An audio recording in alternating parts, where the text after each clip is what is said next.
जय हिंद। Welcome to study blog education YouTube channel पर आप सभी का स्वागत है। आज का जो हमारा टॉपिक है वो है क्लास 8th हिस्ट्री यानी कि इतिहास का अध्याय नंबर 4, जिसका नाम है आदिवासी, दिक्कू और एक स्वर्ग युग की कल्पना। बहुत पढ़ लिया हमने अंग्रेजों के बारे में, तो अब चलो हम पढ़ते हैं कुछ नई चीज़ों के बारे में। बाकी पिछली वीडियोज़ आपको प्लेलिस्ट में मिल जाएगी, तो उसको जा करके आप ज़रूर से चेक कर लीजिएगा। और आपके किसी भी एग्ज़ाम के लिए आपको काफ़ी सारी शुभकामनाएं, बेस्ट ऑफ लक कि आप जो है उस एग्ज़ाम में उत्तीर्ण हो जाए बहुत अच्छे नंबरों से। ठीक है, तो लाइक शेयर करिएगा। आपको तो यही काम करना है, लाइक करना है, शेयर करना है, कमेंट करना है। कोई भी इशू अगर आपको लगता है तो आप ज़रूर से बताइए। कोई सजेशन आप देना चाहते हैं वो भी दीजिए। और हाँ, सब्सक्राइब करना बिल्कुल भी मत भूलिएगा, क्योंकि सब्सक्राइब करेंगे आप तो हमें बहुत अच्छा लगेगा। और बेल आइकन को जरूर ऑन कर लीजिएगा। तो चलिए हम जानते हैं इस अध्याय में आदिवासी, दिक्कू और एक स्वर्ग युग की कल्पना किस प्रकार से की गई है। तो चलो, इसमें से देखो बहुत सारे सवाल जो है वो बनते हैं आपके टेट एग्जाम के लिए भी, तो बहुत ज़्यादा ही इंपॉर्टेंट हो जाता है। हम उससे पहले एक चित्र देख लेंगे। यहाँ पर है चित्र नंबर 1। उड़ीसा में डोंगरिया कंद कबीले की महिला बाजार जाते हुए नदी से गुजर रही हैं। तो देखो, ये यहाँ पर उड़ीसा की महिलाएं हैं जो कि बाजार जा रही हैं माल को बेचने के लिए। तो देखो, नदी को क्रॉस करके जा रही हैं। तो एक ये भी समय है और अभी का भी समय है। तो चलो इनके बारे में जानते हैं कि ये सब क्या है और कैसे शुरू हुआ। और ये देखो, बहुत ही इंपॉर्टेंट टॉपिक्स भी आता है यहाँ पर। बहुत सारे टॉपिक्स में से एक ये टॉपिक है वैसे बेसिकली। तो देखो क्या है, शुरू करते हैं हम। ठीक है, 1895 यानी कि 1895 में बिरसा नाम के एक आदमी को झारखंड में छोटा नागपुर के जंगलों और गांवों में घूमते देखा गया। लोग कहते थे कि उसके पास चमत्कारी शक्तियां हैं। वह सारी बीमारियां दूर कर सकता था और अनाज की छोटी सी ढेरी को कई गुना बढ़ा देता था। बिरसा ने खुद यह ऐलान कर दिया था कि उसे भगवान ने लोगों की रक्षा और उनको मतलब उनके जो वो लोग हैं, जो बाहरी लोग हैं ना, उनको बोलते हैं दिक्कुओं। ठीक है, जो बाहरी लोग हैं जो उनके कबीले के नहीं थे, कह रहा उनकी गुलामी से आज़ाद कराने के लिए भेजा है। जो लोग बाहरी लोगों के गुलाम थे, ठीक है, उनसे त्राही थे, उनसे परेशान थे, तो उन्होंने बोला कि भाई मेरे को भगवान ने आपकी रक्षा करने के लिए भेजा है। कुछ समय के भीतर हजारों लोग बिरसा के पीछे चलने लगे, मतलब वो उनको फॉलो करने लगे। वे उसे भगवान मानते थे। उन्हें यकीन था कि वह उनकी समस्या दूर करने के लिए ही यहाँ पर आया है। सेम ईसा मसीह वाला केस यहाँ पर। ठीक है, बिरसा मुंडा जो है ये यहीं से शुरू होगा, तो अब उन्हीं के बारे में हम जान रहे हैं। ठीक है, तो बिरसा का जन्म एक मुंडा परिवार में हुआ था। मुंडा एक जनजातीय समूह है जो कि छोटा नागपुर में रहते हैं। ठीक है, जो कि कहाँ पर है, झारखंड में। बिरसा के समर्थकों में इलाकों से दूसरे आदिवासी संथाल और उराव भी शामिल थे। ये सभी अपने आसपास आ रहे बदलावों और अंग्रेज शासनों के कारण पैदा हो रही समस्याओं से बहुत ही ज़्यादा बेचैन थे। उनकी परिचित जीवन पद्धति नष्ट होती दिखाई दे रही थी, आजीविका खतरे में थी और धर्म छिन्न भिन्न हो रहा था। ये सब अंग्रेजों की वजह से हो रहा था। ठीक है, बिरसा किन समस्याओं को हल करना चाहता था? जिन्हें दिक्कू कहा जाता था, वे बाहरी लोग कौन थे? ठीक है, अब तो ये बात आपको ध्यान रखना, दिक्कू का मतलब बाहरी लोग, जो उनके कबीले के नहीं थे। ठीक है, जो उनके गांव के नहीं थे, उनको क्या बोला गया? दिक्कू, यानी कि बाहरी लोग। तो कह रहे जो दिक्कू है वो बाहरी लोग थे कौन बेसिकली? उन्होंने इलाके के लोगों को गुलाम बना कैसे लिया? अंग्रेजों के राज में आदिवासियों के साथ क्या क्या हो रहा था? ठीक है, आदिवासियों का जीवन किस तरह बदल रहा था?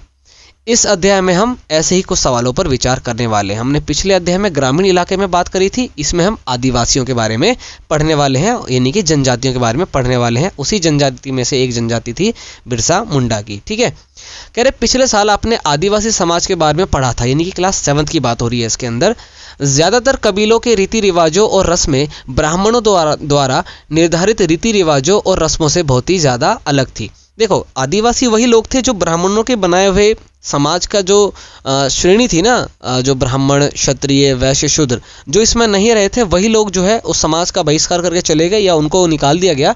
तो वही लोग जंगलों में जाके रहने लगे, जो आगे जाकर के आदिवासी कहलाए। ठीक है, तो भाई इनके रीति रिवाज ऑब्वियस सी बात है ब्राह्मणों के रीति रिवाज और रस्मों से अलग होंगे। इन समाज में ऐसे गहरे सामाजिक भेद भी नहीं थे जो जाति पर आधारित समाजों में दिखाई देते थे। एक कबीले के एक सारे लोग कुटुंब के बंधनों में बंधे होते थे, मतलब एक दूसरे के ये लोग रिश्तेदार होते थे। लेकिन इसका यह मतलब नहीं था कि आदिवासियों के बीच कोई आर्थिक और सामाजिक फर्क नहीं था। ठीक है, छोटा सा हमको कुछ चीज़ें यहाँ पर बता दी गई है। अब आता है पॉइंट हमारा ये कि जनजातीय समूह किस तरह जीते थे। वो जाति समूह जो आदिवासी हैं, जो जंगलों में रह रहे हैं, कह रहे उनका जीवन यापन किस प्रकार था। तो बहुत सारे सवाल और बहुत मज़ेदार चीज़ें आपको यहाँ पर जानने को मिलने वाली है। तो देखो क्या बताया गया है कि 19वीं सदी तक देश के विभिन्न भागों में आदिवासी तरह तरह की गतिविधियों में सक्रिय थे। अलग अलग तरह के ये लोग काम करते थे, जैसे कि झूम खेती। ठीक है, सबसे पहले क्या आया, झूम खेती। उनमें से कुछ समुदाय झूम खेती करते थे।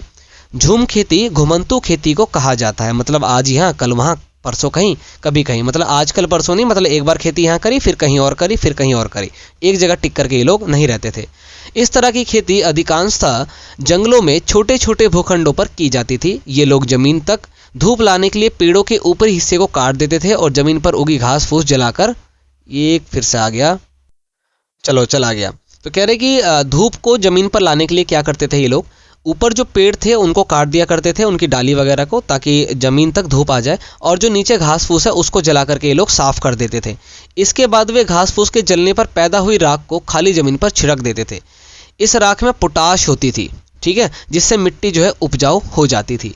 वे कुल्हाड़ों से पेड़ों को काटते थे, कुल्हाड़ी की बात हो रही है, और कुदालों से जमीन की ऊपरी सतह को कुरच देते थे, मतलब खोद दिया करते थे, जोत दिया करते थे, आप जो भी कह सकते हैं।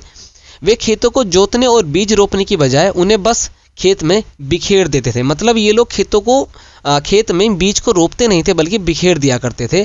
जब एक बार फसल तैयार हो जाती थी तो उसे काट कर वे दूसरी जगह के लिए चल पड़ते थे, क्योंकि भाई कहीं पर फसल अगर उगा ली गई है तो वहाँ के पोषक तत्व जो है उस मिट्टी में से जा चुके हैं, उसको रिकवर होने में टाइम लगेगा, बट ये वेट नहीं करते थे, बल्कि यहाँ से चले जाते थे।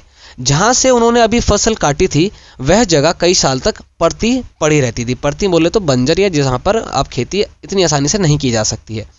ठीक है, यहाँ पर परती के लिए कुछ बताया गया वर्ड, कुछ समय के लिए बिना खेती छोड़ दी जाने वाली जमीन, ताकि उसकी मिट्टी जो है वो दोबारा से उपजाऊ हो जाए। साल जो है एक पेड़ होता है, आपको पता है, और महुआ जो है एक फूल है जिसको खाया जाता है या फिर शराब बनाने के लिए इस्तेमाल किया जाता है। ये वो शब्द हैं जो आगे आपके इस वीडियो में या इस अध्याय में देखने को मिलेंगे। अब देखो, घुमंतू किसान मुख्य रूप से पूर्वोत्तर और मध्य भारत की पर्वतीय व जंगली पट्टियों में ही रहते थे। इन आदिवासी समुदायों की जिंदगी जंगलों में बेरोक टोक आवाजाही और फसल उगाने के लिए जमीन और जंगलों के इस्तेमाल पर आधारित थी। मतलब अब इनको जंगल में कोई रोक नहीं सकता था, कहीं भी आ सकते थे, जा सकते थे, कहीं भी फसल उगा सकते थे, किसी भी जमीन को हड़प सकते थे जब तक फसल उगाना था, और इस्तेमाल ये लोग करते थे जंगल की सारी चीज़ों को, लकड़ी ले लिया, चाहे जो भी चीज़ें, वे केवल इसी तरीके से घुमंतू खेती को कर सकते थे। तो ये तो हो गए घुमंतू। तो कुछ तो बन गए घुमंतू, कुछ क्या बन गए, शिकारी और संग्राहक। कुछ क्या बन गए भाई, शिकारी और संग्राहक। यहाँ पर आप देख सकते हो चित्र नंबर 2, कह रहे डोंगरियों कंद कबीले की औरतें पंडानों की पत्तियां इकट्ठा करके लेके जा रही है, और इससे जो है पत्तल बनाए जाएंगे। अब पत्तल वही है, देखो यहाँ भी कुत्ता है ना, तो पत्तल ये जिस पर भाई बैठ करके खाएंगे, शायद ये, सॉरी बैठ करके कह रहा हूँ, जिसमें खाना रख करके खाएंगे। अब खाना रख करके कौन खाएंगे, जो शिकारी होंगे जो, या फिर जो संग्राहक होंगे, यानी कि खाद्य संग्राहक। तो कुछ तो बन गए हमारे घुमंतू यानी कि झूम खेती करने वाले, कुछ बन गए शिकारी और संग्राहक। तो बहुत सारे इलाकों में आदिवासी समूह पशुओं का शिकार करके और वन्य उत्पादों का इकट्ठा करके अपने काम में करने लगे। वो लोग जो भी उनको पेड़ से या जंगलों से मिल जाता था, और वहाँ के पशुओं को मार करके वो लोग खाने पीने लगे। वे जंगलों को अपनी ज़िंदगी के लिए बहुत ज़रूरी मानते थे, क्योंकि भाई वो पूरी तरह से उसी पर ही डिपेंड थे। तो उड़ीसा के जंगलों में रहने वाला खोंड समुदाय इसी तरह का एक समुदाय था। इस समुदाय के लोग टोलियां बना करके शिकार पर निकलते थे, जो हाथ लगता था उसे आपस में बांट लेते थे। वे जंगलों से मिले फल और जड़ें खाते थे। खाना पकाने के लिए साल और महुआ के बीजों का इस्तेमाल करते थे, यानी कि महुआ के बीजों का तेल का इस्तेमाल करते थे। अब ये महुआ वही है जो खाने में भी काम आता है और इससे शराब भी बनाई जाती है। और साल जो है एक तरह का पेड़ है। इलाज के लिए वे जो है बहुत सारी जंगली जड़ी बूटियों का इस्तेमाल करते थे, और जंगलों से इकट्ठा हुई चीज़ें जो भी चीज़ें उनको जंगलों से मिली, कह रहे उसको स्थानीय बाजार में बेच दिया करते थे। मतलब आसपास जो भी बाजार होता था वहाँ पर उनको बेच दिया करते थे। जब भी स्थानीय बुनकरों को, चमड़ा कारीगरों को कपड़े व चमड़े की रंगाई के लिए कुसुम और पलास के फलों की या फूलों की ज़रूरत होती थी, तो वे खोंड समुदाय के लोगों को ही कहते थे कि भैया आप एक काम करो, हमारे को जो है चमड़ा चाहिए या फिर रंगने के लिए हमारे को पलास के फूल चाहिए, तो वो लोग ला करके उनको दे दिया करते थे। इन समुदायों को चावल और अन्य अनाज कहाँ से मिलते थे, ये खोंड की बात हो रही है। तो देखो व्यापार करने के लिए तो जा रहे थे ये, तो वहाँ पर ये वस्तु विनिमय का इस्तेमाल करते थे। कई बार तो चीज़ों की अदला बदली से काम चल जाता था। मतलब यहाँ से इन्होंने मान लो पलाश के फूल दिए, सामने से उन्होंने क्या दे दिया, अनाज दे दिया, तो ऐसे इनको अनाज मिल जाया करते थे। वे अपनी कीमती वन उत्पादों के बदले ज़रूरत की चीज़ें ले लेते थे। कई बार उन्हें ज़रूरी चीज़ें खरीदने के लिए अपनी मुट्ठी भर आमदनी का सहारा लेना पड़ता था। जो भी वो सामान बेचते थे उससे कुछ आमदनी भी तो होती थी, तो कई बार अगर आदान प्रदान से काम नहीं चला कि सामान के बदले सामान नहीं मिला, तो उनको खरीदना भी पड़ता था, है ना। उनमें से कई लोग आसपास के गाँव में नौकरी भी करते थे। कोई बोझ उठाता था तो कोई सड़क निर्माण कार्यों में नौकरी करता था। कई आदिवासी खेत जो है वो मजदूर के भी थे, है ना, मतलब मजदूर भी थे वो आदिवासी जो थे, जो खेत में मजदूरी भी क्या करते थे दूसरी जगह जा कर के। जब वन उत्पादक कम पड़ जाते थे तो आदिवासियों को मजबूरी के लिए ज़्यादा भटकना पड़ता था, मजदूरी के लिए, कि भाई आप देखो वन उत्पादन तो रहा नहीं उतना ज़्यादा, कम हो गया, रिसोर्स की जो है वो दिक्कत हो गई, तो फिर अब क्या करा जाए, तो अपने क्षेत्र को छोड़ करके वो आगे जाते थे और वहाँ से मजदूरी के लिए वो इधर उधर भटकते रहते थे। लेकिन उनमें से बहुत सारे समुदाय जैसे कि मध्य भारत में बैगा औरा के लिए काम करने के से कतराते थे। ठीक है, ये लोग मतलब औरों के लिए जो है काम नहीं करते थे कि भाई हम औरों के लिए काम नहीं करेंगे। बैगा खुद को जंगल के संतान मानते थे जो केवल जंगल की उपज पर ही जिंदा रह सकती थी। मजदूरी करना बैगाओं के लिए अपमान की बात थी कि भाई हम मजदूरी तो नहीं करेंगे। ठीक है, जो चीज़ें आसपास पैदा नहीं होती थी उन्हें हासिल करने के लिए आदिवासियों को खरीद फरोख्त भी करनी पड़ती थी। इसकी वजह से वे कभी कभी व्यापारियों और महाजनों पर आश्रित भी हो जाते थे, मतलब वो उन पर डिपेंड हो जाते थे। व्यापारी बेचने की चीज़ें लेकर के आते थे और भारी कीमत पर चीज़ें बेचते थे। सूदखोर महाजन भी आदिवासियों को कर्जा तो देते थे लेकिन उसका ब्याज बहुत ज़्यादा होता था। इस तरह बाजार और वाणिज्य में आदिवासियों को कर्जा और गरीबी में ढकेल दिया। भाई वाणिज्य करने लगे, बाजार में जाने लगे, तो उनकी ज़रूरत की चीज़ें उनको बहुत महंगी मिलने लगी। तो हुआ क्या कि धीरे धीरे उन्होंने कर्जा लेना शुरू कर दिया और कर्जा उनके पर बहुत ज़्यादा हो गया और वो गरीब होते चले गए।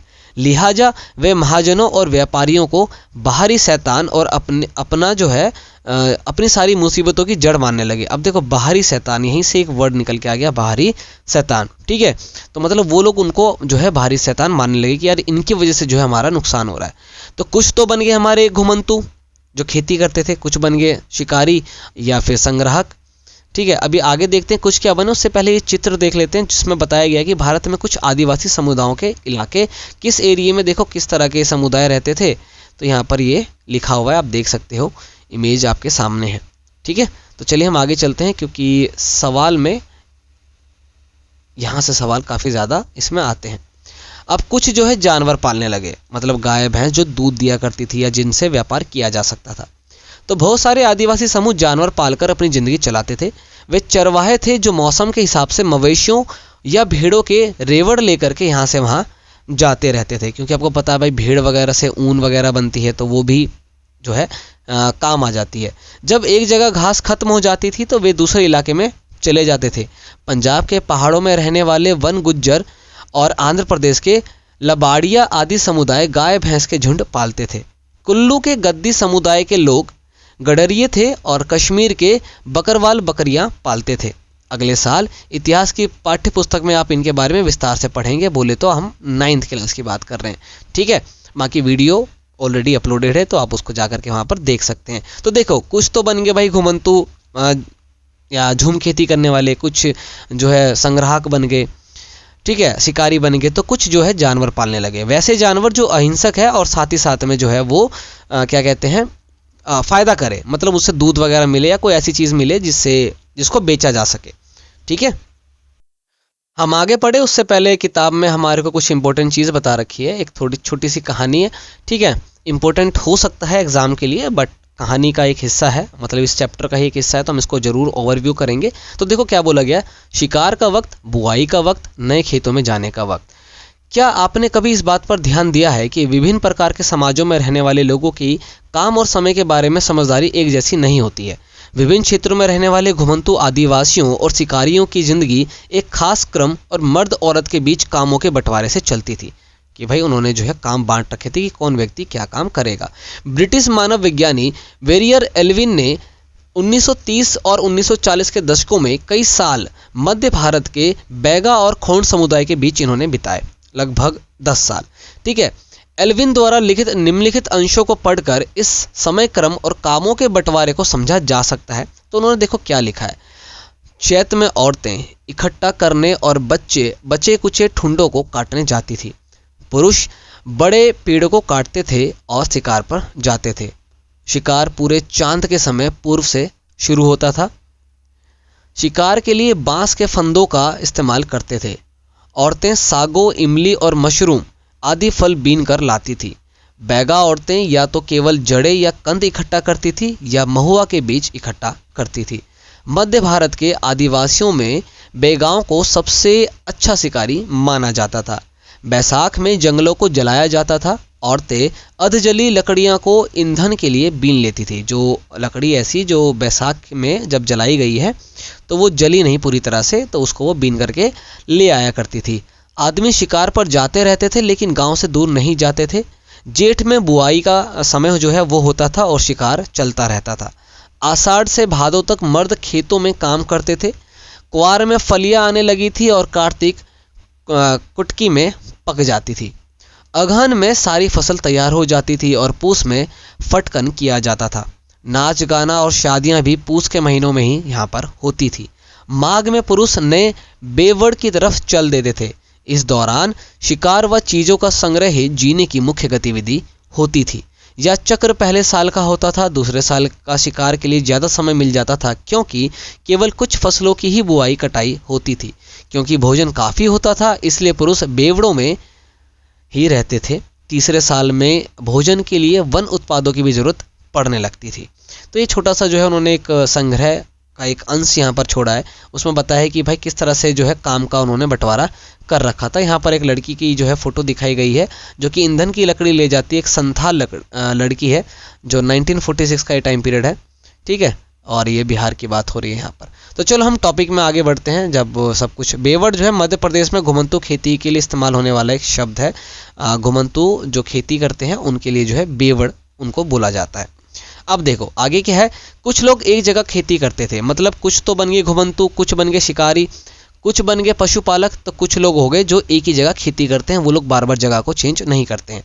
19वीं सदी से पहले ही बहुत सारे जनजातीय कबीले एक जगह टिक कर खेती करने लगे थे।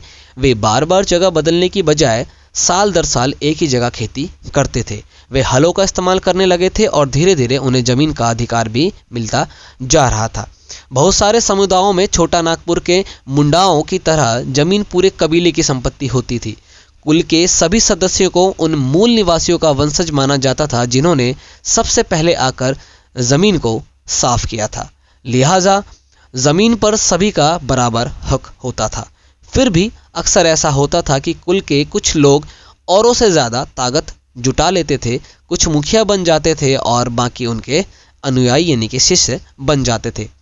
जो ताकतवर होते थे वे खुद खेती करने की बजाय अक्सर अपनी ज़मीन पर बटाई कर दिया करते थे कि भैया हम खेती नहीं करेंगे बल्कि आप मजदूर को लेकर के यहाँ पर आ जाइए।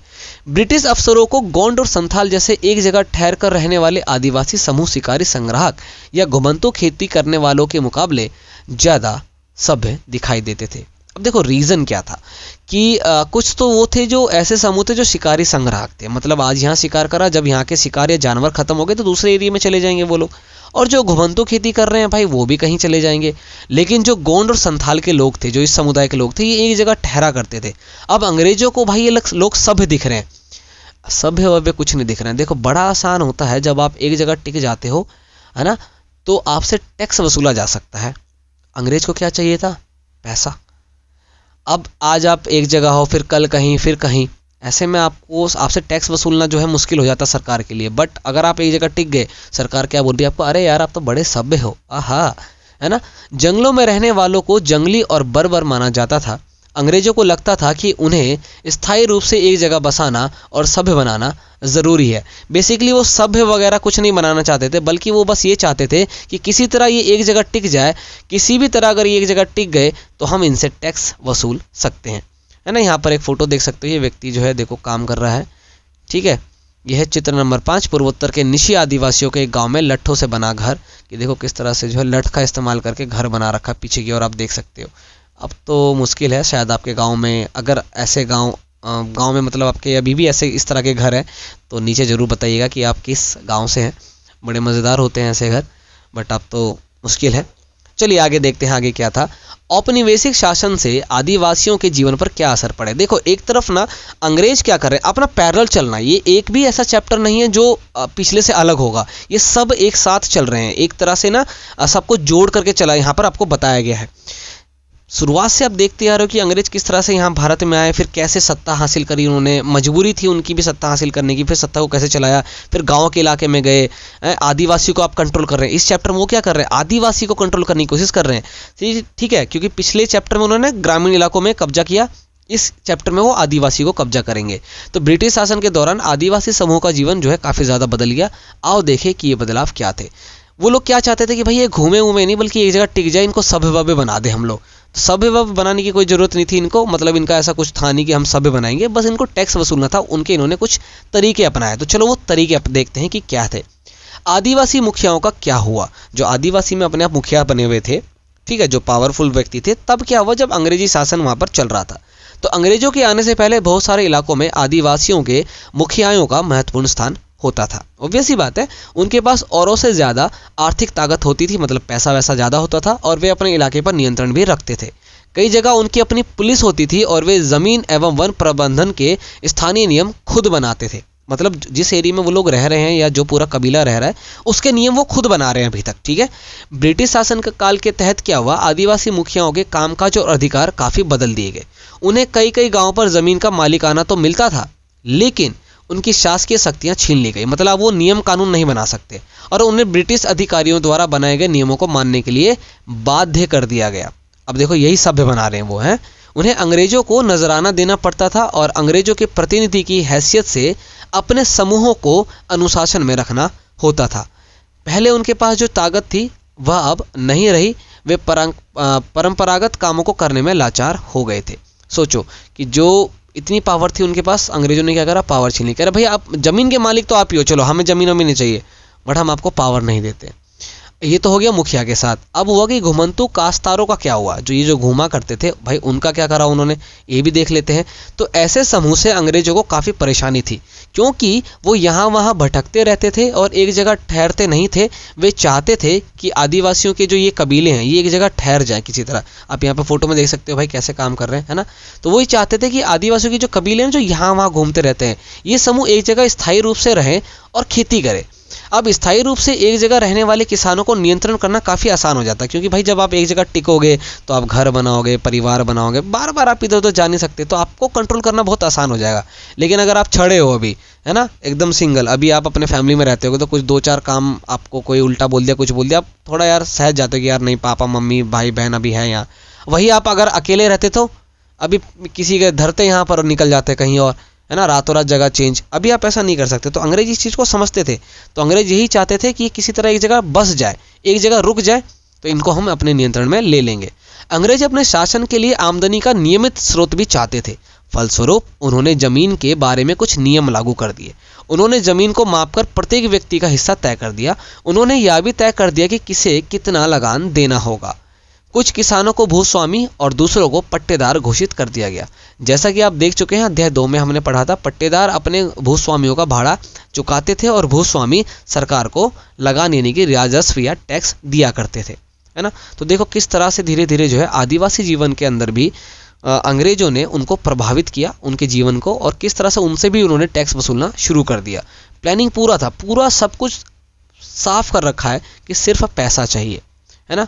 आगे क्या हुआ कि झूम काश्तकारों को स्थायी रूप से बसाने की अंग्रेजों की कोशिश बहुत हद तक कामयाब तो नहीं रही। जहाँ पानी कम हो और मिट्टी सूखी हो, वहाँ हलों से खेती करना आसान नहीं होता, बल्कि हलों की मदद से खेती करने वाले झूम काश्तकारों को अक्सर नुकसान ही हुआ, क्योंकि उनके खेत अच्छी तरह से उपज नहीं दे पा रहे थे। इसलिए पूर्वोत्तर राज्यों के झूम काश्तकार इस बात पर अड़े रहे कि उन्हें परंपरागत ढंग से ही जीने दिया जाए, मतलब जैसे वो जी रहे थे उसी तरह से उनको जीने दिया जाए। व्यापक विरोध के फलस्वरूप अंग्रेजों को आखिरकार उनकी बात माननी पड़ी। जब ये विरोध बहुत बड़े स्केल पर हो गया, बहुत बड़े लेवल पर हुआ, तो अंग्रेजों को ये बात माननी पड़ी और ऐसे कबीलों को जंगल के कुछ हिस्सों में घुमंतू खेती करने की छूट दे दी गई। चलो ठीक है, आप क्या करो, घुमंतू खेती कर लो, ठीक है। बट अंग्रेज ने मतलब जितना हो सकता था उतना उन्होंने कब्जा करना शुरू करा। तो बहुत सारे नियम बनाए। अब जंगलों पर उन्होंने कुछ नियम बनाए। देखो, वन कानून और उनके प्रभाव। तो जंगल पर अब कुछ कानून बनाए गए। जैसा कि आपने देखा है, आदिवासी समूहों का जीवन जंगलों से जुड़ा हुआ था। पूरी तरह से तो वो जंगल पर ही डिपेंड थे, है ना।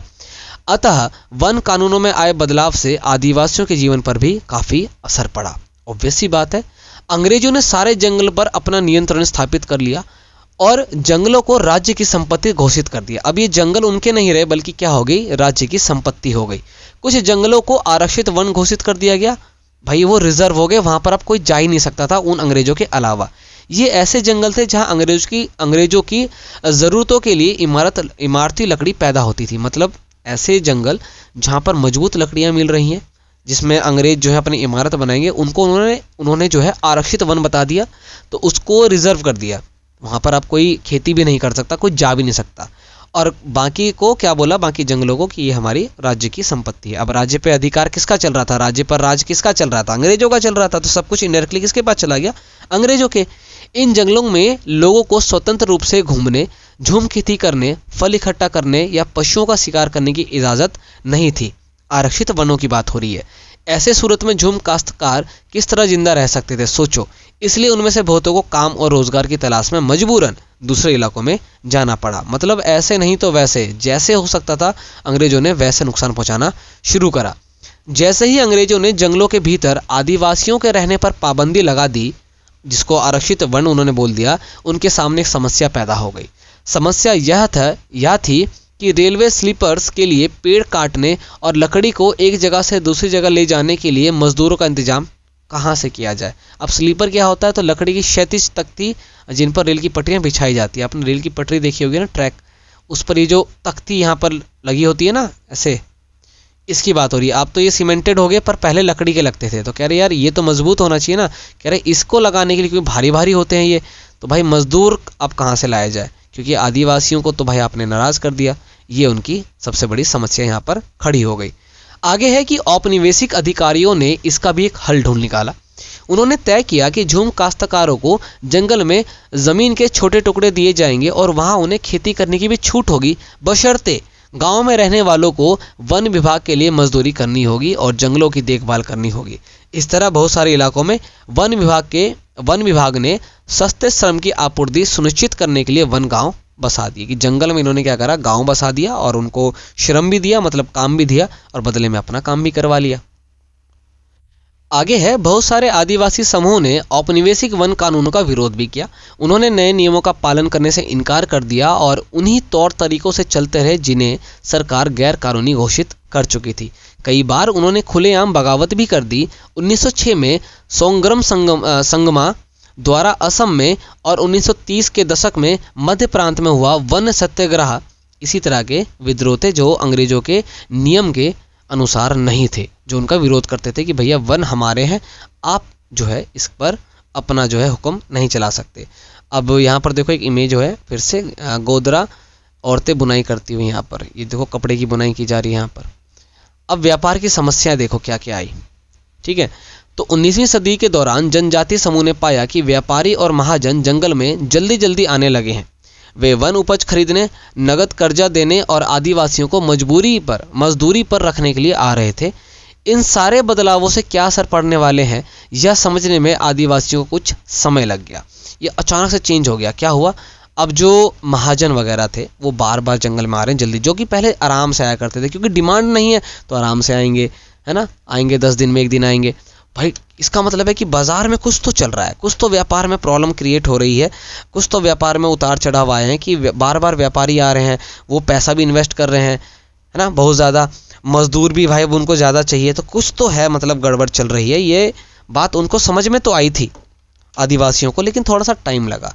यह समझने के लिए आइए रेशम उत्पादों की स्थिति को देखते हैं, जो रेशम जो है उत्पाद करते थे, ठीक है। 18वीं सदी में भारतीय रेशम की यूरोपीय बाजार में भारी मांग हो गई, ठीक है। भारतीय रेशम की अच्छी गुणवत्ता सबको आकर्षित करती थी और भारत का निर्यात तेजी से बढ़ रहा था। देखो ये भी यूरोप में चल रहा है, ठीक है। अब यूरोप में बहुत ज़्यादा डिमांड थी भारत की हर चीज़ को लेकर के, और अंग्रेज चाहते थे कि ज़्यादा से ज़्यादा चीज़ें जो है वहाँ पर बेची जाए, बड़े मुनाफे पर जल्दी बेची जाए, और यहाँ पर भारत में लोगों से जो है मेहनत करवाई जाए, उनको उगवाया जाए, उन पर काम करवाया जाए और सस्ता श्रम उनको मिल जाए। अब क्या हुआ कि भाई गुणवत्ता बहुत अच्छी थी और डिमांड बढ़ रही है, तो क्या हुआ, जैसे जैसे बाजार फैला, ईस्ट इंडिया कंपनी के अफसर इस मांग को पूरा करने के लिए रेशम उत्पादन पर जोर देने लगे कि भाई अब आप क्या करेंगे, पहले नील की खेती, पिछले चैप्टर में क्या करवा रहे थे, नील की खेती, आप क्या करवाएंगे, रेशम उत्पादन। तो वर्तमान झारखंड में स्थित हजारीबाग के आसपास रहने वाले संथाल रेशम के कीड़े पालते थे। ठीक है, कीड़े से बनाए जाते हैं, जो सबसे कीड़े का, रेशम का जो सबसे छोटा कीड़ा होता है जब वो बनने से पहले, जिसको पिल्लू बोलते हैं। ठीक है, तो ये जो है इनके सलाइवा, लार से जो है वो रेशम बनता है, तो ये इनको पालते थे। ठीक है, और पालते थे, रेशम बनता था यहाँ से। कौन लोग कर रहे हैं काम, संथाली कर रहे हैं। अब रेशम के व्यापार अपने एजेंटों को भेज करके, जो व्यापारी थे, है ना, आदिवासियों को कर्जा देते थे और उन्हें कृमि कोशों को इकट्ठा करने को कहते थे कि भाई जो भी है आप रेशम को क्या करो, इकट्ठा करो। 1000 कृमि कोश के लिए 3 से 4 रुपये मिलते थे। इसके बाद इन कृमि कोशों को बर्दवान या गया भेज दिया जाता था और वहाँ पर उन्हें 5 गुना कीमत पर बेचा जाता था। मतलब 3-4 रुपये में यहाँ और वहाँ पर 5 गुना ज़्यादा, यानी 15-20 रुपये में बेचा जा रहा है। ठीक है, निर्यातकों और रेशम उत्पादकों के बीच कड़ी का काम करने वाले बिचौलिए, जो मतलब निर्यात करेंगे और जो उत्पाद करेंगे, मतलब जो बना रहे हैं और जो बेच रहे हैं, उनके बीच में जो कड़ी, जो बिचौलिया है, कह रहे कि इसने जम करके मुनाफा कमाया इसके अंदर। रेशम जो रेशम उगा रहे हैं, ठीक है, तो रेशम उत्पादकों को बहुत मामूली फ़ायदा मिलता था।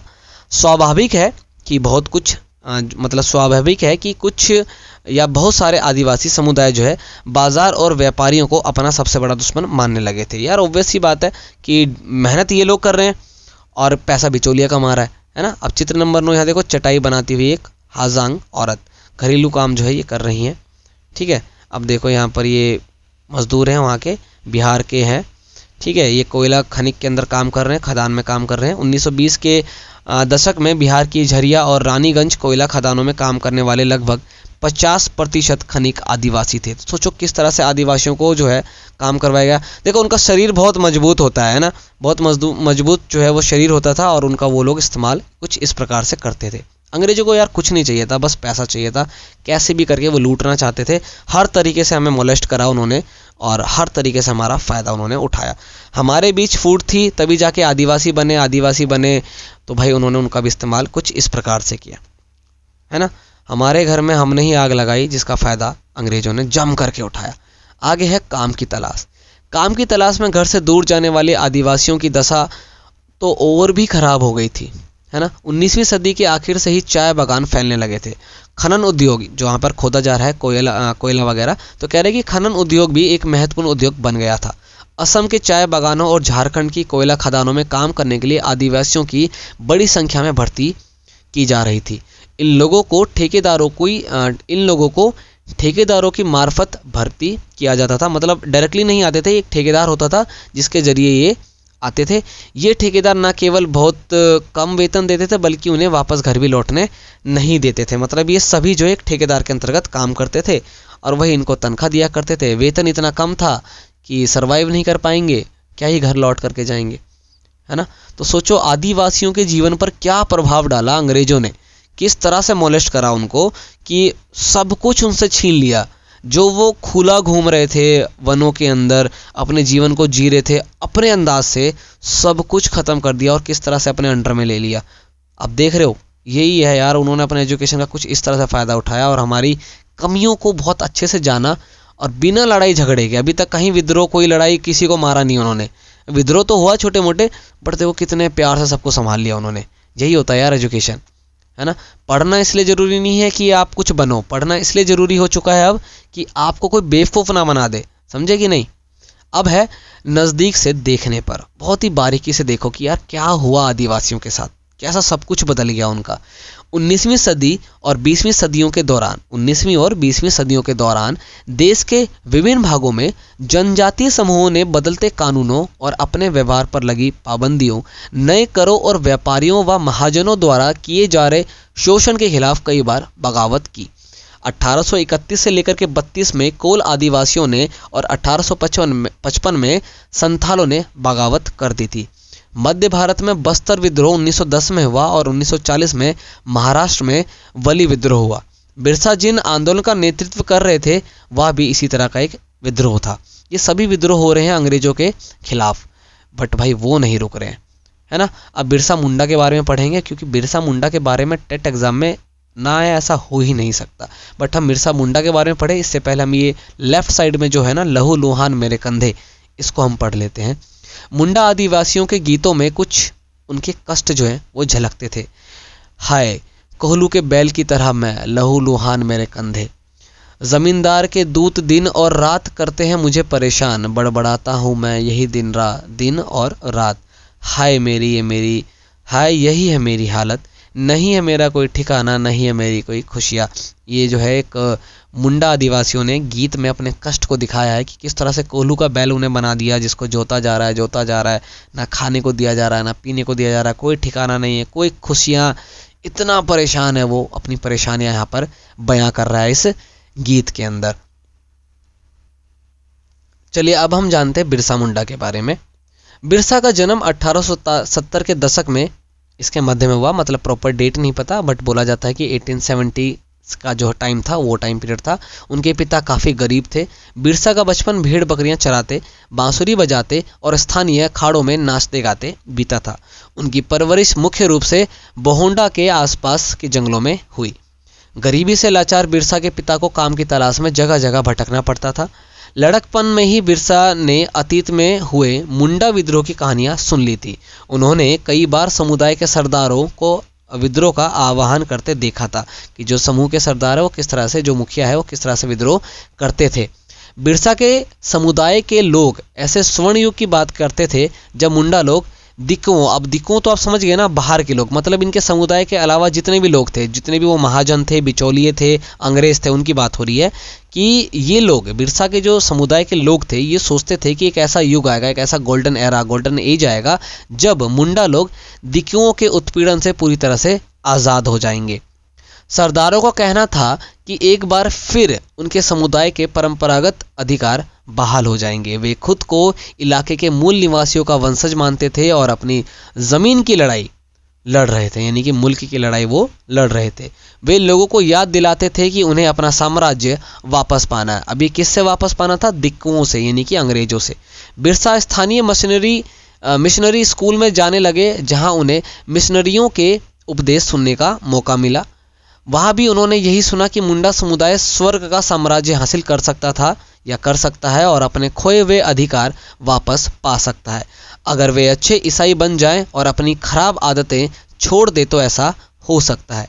बाद में बिरसा ने एक जाने माने वैष्णव धर्म प्रचारक के साथ भी कुछ समय उन्होंने बिताया। उन्होंने जनेऊ धारण किया और शुद्धता व दया पर जोर देने लगे। अब देखो ये चीज़ ना पूछी जाएगी उनसे रिलेटेड कि जनेऊ धारण करते थे कि नहीं करते थे, ठीक है, ये सब कुछ पूछा जाएगा क्योंकि भगवान की तरह पूजा जाता है बिरसा मुंडा को, ठीक है। अब वैष्णव धर्म क्या है? जहाँ पर विष्णु की पूजा की जाती है या फिर उनके सभी रूपों की पूजा की जाती है, जैसे कि राम कृष्ण, ठीक है, वामन, ये सभी। अपनी किशोर अवस्था में बिरसा जिन विचारों के संपर्क में आए उनसे वह काफ़ी गहरे तौर पर प्रभावित हो गए थे। बिरसा का आंदोलन आदिवासी समाज को सुधारने का आंदोलन था। उन्होंने मुंडाओं से आह्वान किया कि वे शराब पीना छोड़ दें, गांव को साफ रखें और डायन व जादू टोने में विश्वास ना करें। यहाँ ध्यान देने वाली बात यह है कि बिरसा ने मिशनरियों और हिंदू जमींदारों का भी लगातार विरोध किया था। वह उन्हें बाहर का मानते थे जो मुंडा जीवन शैली को नष्ट कर रहे थे, मतलब वो लोग उनको दिक्कू मानते थे, ठीक है, या दिक्कू मानते थे। 1895 में बिरसा ने अपने शिष्यों से आह्वान किया कि वे अपने गौरवपूर्ण अतीत को पुनर्जीवित करने के लिए संकल्प लें। वह अतीत में एक ऐसे स्वर्ण युग यानी कि सतयुग की चर्चा करते थे जब मुंडा लोग अच्छा जीवन जीते थे, तटबंध बनाते थे, कुदरती झरनों को नियंत्रित करते थे, पेड़ और बाग लगाते थे, पेट पालने के लिए खेती करते थे। उस काल्पनिक युग में मुंडा अपने बिरादरों और रिश्तेदारों का खून नहीं बहाते थे, वे ईमानदारी से जीते थे। बिरसा चाहते थे कि लोग एक बार फिर अपनी ज़मीन पर खेती करें, एक जगह टिक करके रहें और अपने खेतों में काम करें। अंग्रेजों को बिरसा आंदोलन के राजनीतिक उद्देश्यों से बहुत ज़्यादा परेशानी थी, क्योंकि भाई ये पूरी तरह से चेंज करके रख देते। अंग्रेजों ने इतना प्लान बनाया, इतना सब कुछ किया, आदिवासियों का पूरा जीवन नष्ट करके रख दिया उन्होंने अपने कंट्रोल में लाने के लिए। और अगर बिरसा आंदोलन में अपना जीत जाते तो सोचो कि सब कुछ वापस हो जाता, बदल जाता, और शायद अंग्रेजों को एक और लड़ाई जो है लड़नी पड़ती। तो भाई वो इससे काफ़ी ज़्यादा परेशान थे। यह आंदोलन मिशनरियों, महाजनों, हिंदू भूस्वामी और सरकार को बाहर निकालकर बिरसा के नेतृत्व में मुंडा राज स्थापित करना चाहता था। ये वो चाहते थे। यह आंदोलन इन्हीं ताकतों को मुंडाओं की सारी समस्याओं व कष्टों का स्रोत मानता था। अंग्रेजों की भू नीतियाँ उनकी परंपरागत भूमि व्यवस्था को नष्ट कर रही थी। यानी अंग्रेज जो भी नीति बना रहे थे, जो भी नियम बना रहे थे भूमि से रिलेटेड, तो कह रहे कि भाई हमारे ट्रेडिशन को ये नुकसान पहुंचा रही है, ख़त्म कर रही है। हिंदू भूस्वामी और महाजन उनकी ज़मीन छीनते जा रहे थे, कर्जा दिए जा रहे थे, कर्जा चुका नहीं पाने पर वो क्या कर रहे थे, उनकी ज़मीन छीन ले रहे थे, है ना। और मिशनरी जो थे उनकी परंपरागत संस्कृति की आलोचना करते थे। जब आंदोलन फैलने लगा तो अंग्रेजों ने सख्त कार्रवाई का फैसला किया, क्योंकि अब अंग्रेज पीछे नहीं हट सकते थे ना। उन्होंने 1895 में बिरसा को गिरफ्तार किया और दंगे फसाद के आरोप में 2 साल की सजा सुना दी। 1897, ये जब 2 साल हो चुके थे, कह रहे इसमें जेल से लौटने के बाद बिरसा समर्थन जुटाते हुए गांव-गांव घूमने लगे। उन्होंने लोगों को उकसाने के लिए परंपरागत प्रतीकों और भाषा का इस्तेमाल किया। अपने लोगों को भाई उकसाने के लिए, मतलब उनको प्रेरित करने के लिए, उनके अंदर अपनेपन का भावना जगाने के लिए क्या करा गया, जो ट्रेडिशन से प्रतीक थे, जो भी ऐसे सिंबल्स वगैरह उनको मिले या वो बातें, वो चीज़ें, वो नाम मिली जिससे वो उनको प्रेरणा दे सकते थे, उन्होंने वो सब कुछ करना शुरू करा। वे आह्वान कर रहे थे कि उनके नेतृत्व में साम्राज्य की स्थापना के लिए रावणों, अब ये रावण एक शब्द आ गया, इसके अंदर दिक्कू आ गए, दिक्कू में वो सभी महाजन, हिंदू जमींदार आ गए, अंग्रेज आ गए, और यूरोपियो कह रहे इनको हम तबाह कर देंगे। बिरसा के जो शिष्य थे, जो अनुयायी थे, वो दिक्कू और यूरोपीय सत्ता के प्रतीकों का निशाना बनाने लगे कि भाई जो उनकी चीज़ें हैं ना, उनको इन्होंने नष्ट करना शुरू कर दिया। उन्होंने थाने और चर्चों पर हमले किए और महाजनों व जमींदारों की संपत्तियों पर धावा बोल दिया। सफ़ेद झंडा बिरसा राज का प्रतीक था। ये 1 नंबर का सवाल है भाई आपके टेट एग्जाम के लिए कि बिरसा राज का जो झंडा था वो किस कलर का था, सफ़ेद रंग का। देखो शांति का प्रतीक था। काम क्या किया जा रहा है यहाँ पर, है ना। ये लगभग चैप्टर यहाँ पर हमारा कंप्लीट हो चुका है। हम अन्यत्र यहाँ पर आपको देखने को मिल रहा है, ठीक है, बट हम इसको अभी कंप्लीट करेंगे। कह रहे सन 1997 में इन्होंने कांड शुरू कर दिया और 3 साल और, यानी कि सन 1900 में बिरसा की हैजे से मृत्यु हो गई। हैजा जो है वो खराब पानी पीने की वजह से फैलता है। कह रहे इससे उनकी मृत्यु हो गई और आंदोलन ठंडा पड़ गया। भाई नेता ही या लीडर ही खत्म हो गया तो उसको कोई लीड कर नहीं पाया। यह आंदोलन 2 मायनों में बहुत ज़्यादा महत्वपूर्ण था। पहला तो ये कि इसने औपनिवेशिक सरकार को ऐसे कानून लागू करने के लिए मजबूर किया जिनके जरिए दिक्कू लोग आदिवासियों की ज़मीन पर आसानी से कब्जा ना कर सके। दूसरा क्या चेंज आया इसके अंदर, इसने एक बार फिर जता दिया कि अन्याय का विरोध करने और औपनिवेशिक शासन के विरुद्ध अपने गुस्से को अभिव्यक्त करने में आदिवासी सक्षम है। उन्होंने अपने खास अंदाज में, अपनी खास रस्मों और संघर्ष के प्रतीकों के जरिए इस काम को अंजाम दिया था। मतलब उनकी मृत्यु तो हो गई, लेकिन वो 2 बहुत ज़रूरी काम कर गए अपने साम्राज्य के लिए, अपने लोगों के लिए। पहला तो ये कि अब बाहर के लोग जो हैं वो आसानी से उन आदिवासियों की ज़मीन पर कब्जा नहीं कर पाएंगे, और दूसरा ये कि उन्होंने औपनिवेशिक शासन जो कर रहे हैं वहाँ पर जो अंग्रेज है उनको ये बताया कि भैया हम इतने भी हल्के नहीं है कि आप हम पर आसानी से कब्जा कर लोगे, ठीक है, हम बहुत सक्षम हैं, अपनी रक्षा कर सकते हैं। तो ये 2 चीज़ें जो हैं वो बहुत ज़्यादा यहाँ पर इंपॉर्टेंट हुई। अब देखो चैप्टर क्योंकि कंप्लीट हो चुका है और हमेशा की तरह हम अन्यत्र तो पढ़ते ही हैं, तो हम इसको भी देख लेते हैं, क्या पता हमारे काम की बात यहाँ पर मिल जाए। कह रहे हमें नकदी की क्या ज़रूरत है। जब हमने ऊपर पढ़ा था कि वस्तु विनिमय हमने पढ़ा, यहाँ पर जब वस्तु के बदले वस्तु मिल जाती है तो हमें नगद पैसे यानी कैश अमाउंट की ज़रूरत क्यों पड़ी। ऐसे बहुत सारे कारण हैं जिनकी वजह से आदिवासी और अन्य सामाजिक समूह प्रायः बाजार के लिए पैदावार नहीं करना चाहते थे, है ना। पपुआ न्यू गिनी के इस जनजातीय गीत में इस बात की झलक मिलती है कि वहाँ के आदिवासी बाजार को किस तरह से देखते थे। ये छोटी सी झलक है, ठीक है। कहते हैं कि इसमें लिखा भी कहते हैं, तो कहते हैं नकदी है बेकार का कूड़ा करकट, बारिश ये रोक नहीं सकती और देती है तकलीफ़ें। इन सरकारी मठाधीशों के लिए क्या मैं जोश से करूँ काम, क्यों मैं जोश से करूं काम, क्यों मैं चढ़ूं नारियल के पेड़ पर। तो है नकदी फसलें अच्छी, लेकिन श्रीमान मुझे बताए अगर खरीदने को नहीं है कुछ तो मैं चिंता करूं क्यों। ठीक है, ये यहाँ पर बात की जा रही है, एक छोटी सी कविता थी, हमारे एग्जाम से रिलेटेड कुछ नहीं है, बस एक पॉइंट आया यहाँ पर, हमें नकदी की जरूरत क्यों होती है। कैश अमाउंट जो है उससे आप कोई भी सामान जो है खरीद सकते हो, पैसा दे करके आप कोई भी सामान खरीद सकते हो और किसी भी सामान को बेच करके आप पैसा ले सकते हो। ठीक है, तो उससे आसान हो जाता है किसी भी चीज़ को खरीदना या बेचना, बाजार के लिए बहुत ज़रूरी हो जाता है। अगर आपने कोई रुपया चला रखा है, रुपया मतलब कोई भी करेंसी अगर आपने चला रखी है, सिक्के चला रखे हैं तो, और जबकि वस्तु विनिमय जो है उतना सक्षम नहीं होता, उतना कारगर नहीं होता। जिसको मान लो किसी को उस वस्तु की जरूरत ही नहीं है बट आपको उसके वस्तु की जरूरत है, तो आप उससे किसी भी प्रकार का व्यापार नहीं कर पाओगे। लेकिन अगर यही करेंसी के थ्रू हो जाएगा, नकदी के थ्रू हो जाएगा, तो वो आपको सामान दे सकता है, वो अपनी जरूरत की चीज़ें किसी और से खरीद सकता है। तो ये था हमारा चैप्टर जिसका नाम था आदिवासी दिक्कू और एक स्वर्ण युग की कल्पना। बिरसा मुंडा के बारे में इसमें बात की गई थी और सबसे इंपॉर्टेंट चीज़ ये थी कि किस तरह से अंग्रेजों ने आदिवासियों पर अपना कब्जा करना शुरू करा और कैसे उन्होंने कर भी लिया और इसमें वो सक्षम भी हो गए। लेकिन हाँ, वो पूर्णता नहीं कर पाए क्योंकि आखिरी में बिरसा मुंडा की मृत्यु हो गई थी, लेकिन उसके बावजूद उन्होंने 2 बहुत महत्वपूर्ण काम करे जिसके बाद अंग्रेजों को कुछ तो रियायत देनी पड़ी। तो ये अध्याय था हमारे यहाँ पर जो कि कंप्लीट हो चुका है। अगर आप वीडियो में अभी तक बने रहे तो आपका धन्यवाद तहे दिल से, और लाइक शेयर आप करिएगा अगर आपको अच्छा लगा, और कमेंट करिएगा, जो भी आपके ओपिनियन है हम आपको पढ़ेंगे और भाई हमें बहुत अच्छा लगता है। सब्सक्राइब करना बिल्कुल भी मत भूलिएगा, बाकी वीडियोस आपको प्लेलिस्ट में मिल जाएगी, आप वहाँ जाकर के चेक ज़रूर कर सकते हैं और करिएगा ज़रूर। बाकी हम आपसे मिलेंगे नेक्स्ट वीडियो में, तब तक के लिए पढ़ते रहिए, मस्त रहिए, स्वस्थ रहिए। जय हिंद।